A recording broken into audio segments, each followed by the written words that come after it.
Genesis chapter 20. From there, Abraham traveled to the region of the Negev and settled between Kadesh and Sur. While he was staying in Gerar, Abraham said about his wife Sarah, "She's my sister." So King Abimelech of Gerar had Sarah brought to him. But God came to Abimelech in a dream by night and said to him, "You are about to die because of the woman you have taken, for she is a married woman." Now, Abimelech had not approached her, so he said, "Lord, would you destroy a nation even though it is innocent? Didn't he himself said to me, 'She is my sister'? And she herself said, 'He is my brother'? I did this with a clear conscience and clear hands." Then God said to him in the dream, "Yes, I know that you did this with a clear conscience. I have also kept you from sinning against me. Therefore, I have not let you touch her. Now, return the man's wife, for he is a prophet, and he will pray for you, and you will live. But if you do not return her, know that you will certainly die, you and all who are yours." Early in the morning, Abimelech got up, called all his servants together, and personally told them all these things, and the men were terrified. Then Abimelech called Abraham in and said to him, "What have you done to us? How did I sin against you that you have brought such enormous guilt on me and on my kingdom? You have done things to me that should never be done." Abimelech also asked Abraham, "What made you do this?" Abraham replied, "I thought there is absolutely no fear of God in this place.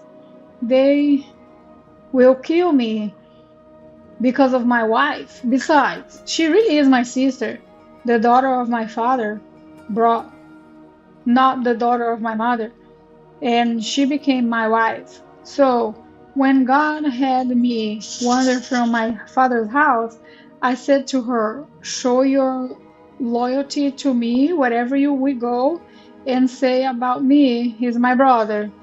Then Abimelech took flocks and herds and made and male and female slaves, gave them to Abraham, and returned his wife Sarah to him.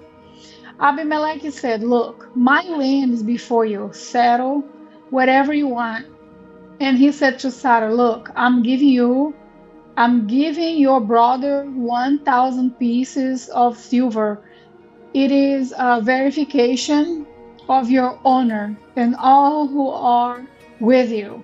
You are fully vindicated.' Then Abraham prayed to God, and God healed Abimelech, his wife, and his female slaves so that they could bear children.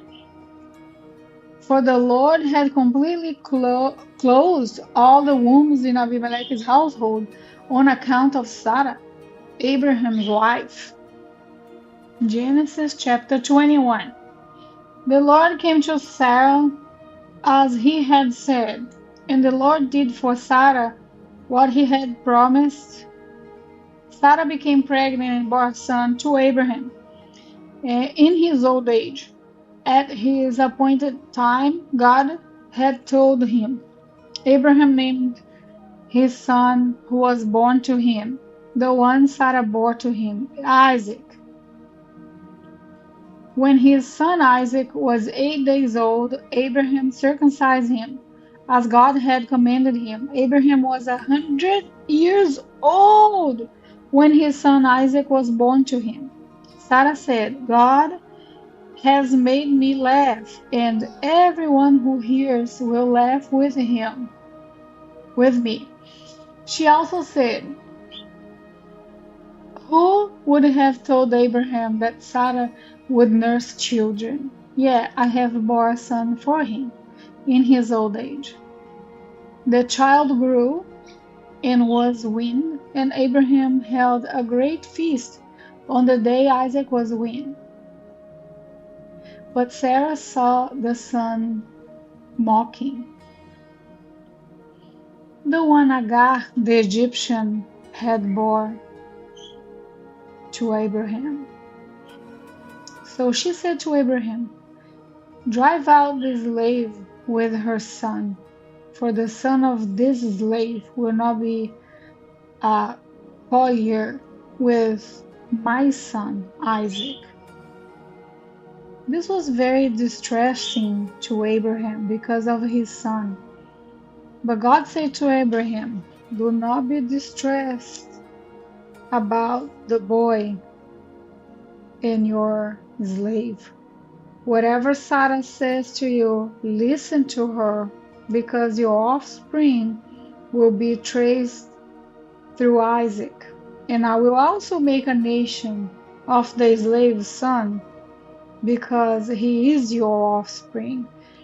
Early in the morning, Abraham got up, took bread and water skin, put them on Agar's shoulders, and sent her and the boy away. She left and wandered in the wide wilderness and of Beersheba.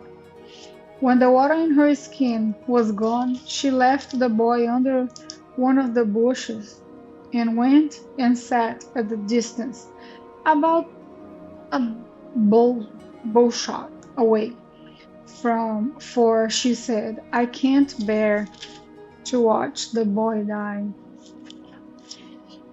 While she sat at a distance, she wept loudly. God heard the boy crying, and the angel of God called to Agar from heaven and said to her, what's wrong, Agar? Don't be afraid, for God has heard the boy crying from the place where he is. Get up, help the boy up, and grasp his hand, for I will make him a great nation. Then God opened her eyes, and she saw a well. So she went and filled the water skin and gave the boy a drink. God was with the boy, and he grew. She settled in the wilderness and became an archer. He settled in the wilderness of Paran, and his mother got a wife for him from the land of Egypt. At the time, Abimelech, accompanied by Phicol, the commander of his army, said to Abraham, God is with you in everything you do. Swear to me by God here and now that you will not break an agreement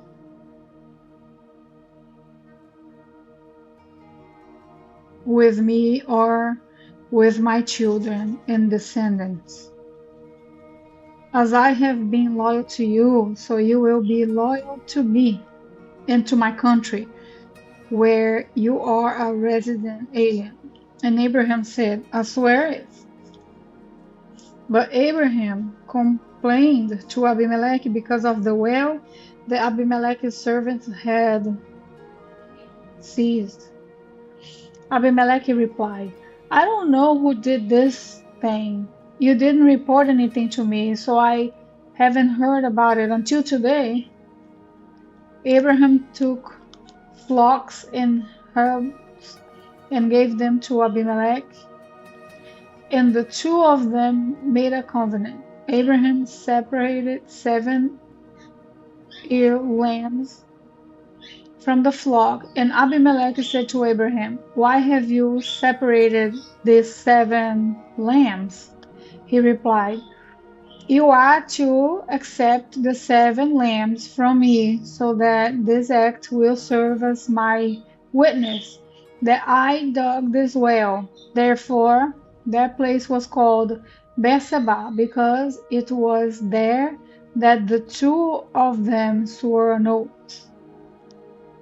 After they had made a covenant at Beersheba, Abimelech and Phicol, the commander of his army, left and returned to the land of the Philistines.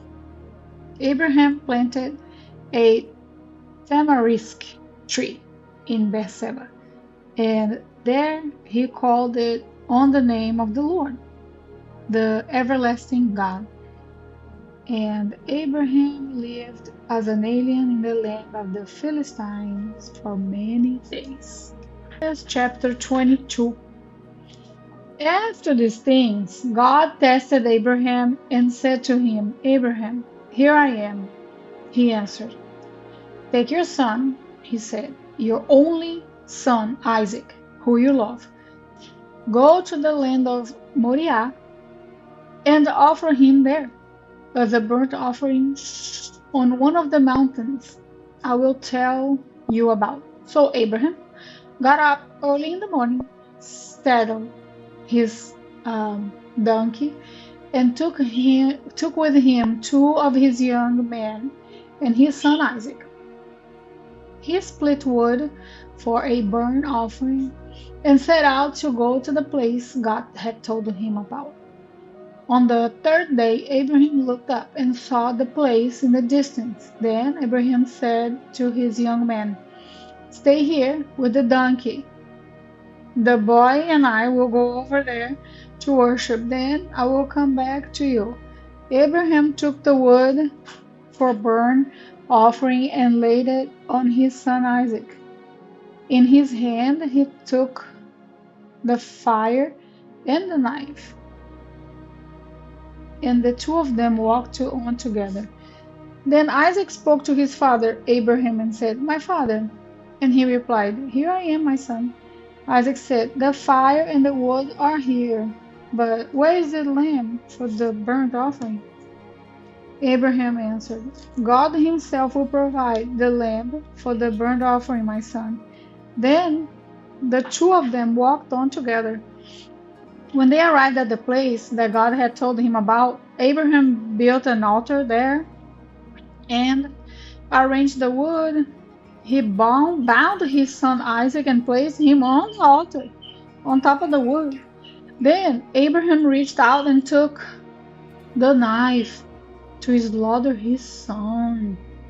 But the angel of the Lord called to him from heaven and said, "Abraham, Abraham." He replied, "Here I am." Then he said, "Do not lay a hand on the boy or do anything to him, for now I know that you fear God, since you have not withheld your only son from me." Abraham looked up and saw him caught in the thick by its horn. So Abraham went and took the him and offered it as a burnt offering in place of his son. And Abraham named that place, "The Lord will provide," so that it is said, "It will be provided on the Lord's mountain." When the angel of the Lord called to Abraham a second time from heaven and said, "By himself I have sworn. This is the Lord's declaration. By myself I have sworn. This is the Lord's declaration. Because you have done this thing and have not withheld your only son, I will indeed bless you and make your offspring as numerous as the stars of the sky and the land of the seashore, and the sand of the seashore. Your offspring will possess the city gates of their enemies, and all the nations of the earth will be blessed by your offspring because you have obeyed my command.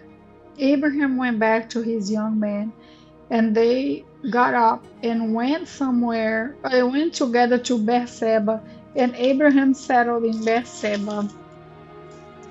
Now, after these things, Abraham was told, Milcah also has borne son to your brother Nahor, Uz, his firstborn, his brother Buz, Kemuel, the father of Aram, uh, Gist, Zapo, Fildash, Gidlaf, and Betuel. And Betuel fathered Rebekah. Milcah bore this eight of to Nahor, Abraham's brother. His concubine, whose name was Reumah, also bore Terah, Gaam, Tashash, and Maacah.